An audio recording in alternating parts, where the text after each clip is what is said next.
नमस्ते। मैं हूँ डॉक्टर सुबानी महेश्वरी। मैं अमेरिका में एक साइकियाट्रिस्ट हूँ। आज मैं आपसे बात करना चाहती हूँ, हमारी सोसाइटी में मानसिक बीमारियों को लेकर जो स्टिग्मा है, उसे दूर कैसे करें।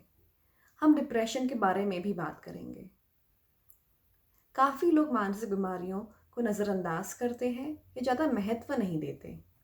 इसका कारण है कि उनको डर है या शर्म है कि वो साइकियाट्रिस्ट के पास कैसे जाएं, या उनको डर है कि बाकी लोग उनका मजाक उड़ाएंगे। काफ़ी लोगों को मानसिक बीमारियों के लक्षणों का पता नहीं होता। उनको लगता है कि मेंटल प्रॉब्लम्स नॉर्मल होती हैं। तो सबसे पहली ज़रूरी बात यह है कि मेंटल प्रॉब्लम्स या मानसिक रोग नॉर्मल नहीं है। मानसिक रोग के लक्षण और इमोशंस या भावनाओं में काफ़ी अंतर है, जैसे कि डिप्रेशन और उदासी। उदासी एक नॉर्मल ह्यूमन इमोशन है जो हम फील करते हैं अगर हम किसी बुरे दौर से गुजर रहे हैं। उदासी टेम्पररी होती है और कुछ टाइम में ठीक हो जाती है। लेकिन अगर उदासी इतनी बढ़ जाए कि आपकी रोज़मर्रा की गतिविधियाँ पूरी करने में आपको मुश्किल हो, जैसे कि खाना खाना, नहाना, अपनी हाइजीन का ध्यान रखना, काम पर जाना, पढ़ाई करना या औरों से बातें करना, अगर ये सब आपके लिए मुश्किल हो रहा है तो ये डिप्रेशन की ओर इशारा करती हैं।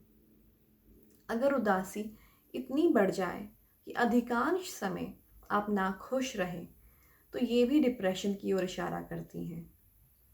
उदासी के अलावा डिप्रेशन के और भी लक्षण होते हैं, जैसे कि काफ़ी सुस्त रहना, किसी काम में रुचि नहीं लेना, भूख कम हो जाना, नींद कम होना या काफ़ी नींद आना, हीन भावना आना, जैसे कि मैं बेकार हूँ, या ऐसे ख्याल आना कि जीवन का कोई फ़ायदा नहीं है, या आत्महत्या के ख्याल आना।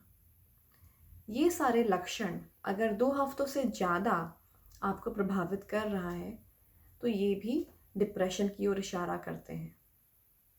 डिप्रेशन का डायग्नोसिस एक क्लिनिकल डायग्नोसिस है, जिसका मतलब है कि आपसे बात करके, आपके सिम्टम्स के बारे में समझकर एक डॉक्टर आपको ये डायग्नोसिस देता है। डिप्रेशन डायग्नोस करने के लिए कोई टेस्ट नहीं है, लेकिन इसका इलाज है।